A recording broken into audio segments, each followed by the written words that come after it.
Hi అండి, అందరికీ ఇంట్లోనే పానీపూరి ఎలా తయారు చేసుకుంటారో చూద్దాం రండి. కొంచెం చింతపండు తీసుకోండి, 3 వెల్లుల్లి తీసుకోండి, 4 లేదా 5 పచ్చిమిర్చి తీసుకోండి, కొంచెం పుదీనా తీసుకోండి, కొంచెం కొత్తిమీర తీసుకోండి. ఆ 4ని మిక్స్ పట్టి పెట్టుకోండి. మనం ముందుగా నానబెట్టుకున్న చింతపండుని గ్రేవ్గా తీసుకొని 1/2 లీటర్ వాటర్లో వేసుకోండి. మిక్సీ పట్టి పెట్టుకున్న దాన్ని కూడా వాటర్లో వేసుకొని కొంచెం ఉప్పు వేసుకొని కలిపి పెట్టుకుంటే మనకు పానీ రెడీ అవుతుంది అనమాట.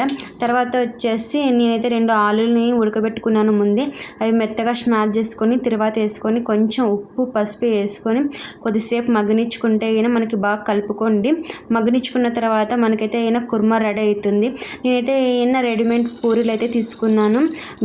షాప్లో అడిగితే ఇస్తారు మనకి బయట.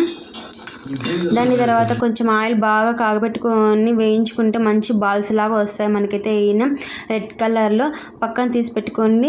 మనకైతే అయినా ఆనియన్స్ కూడా కావాలి కాబట్టి 1 లేదా 2 తీసుకొని చిన్నగా కట్ చేసుకోండి. ఆనియన్స్ అయితే అయినా మనకైతే అయినా ఇంట్లోనే పానీపూరి అయితే రెడీ అయిపోయిందండి. ఈవినింగ్ టైంలో పిల్లలు స్కూల్ నుంచి వచ్చిన తర్వాత ఇలా చేసి పెడితే చాలా ఇష్టంగా తింటారు కదా.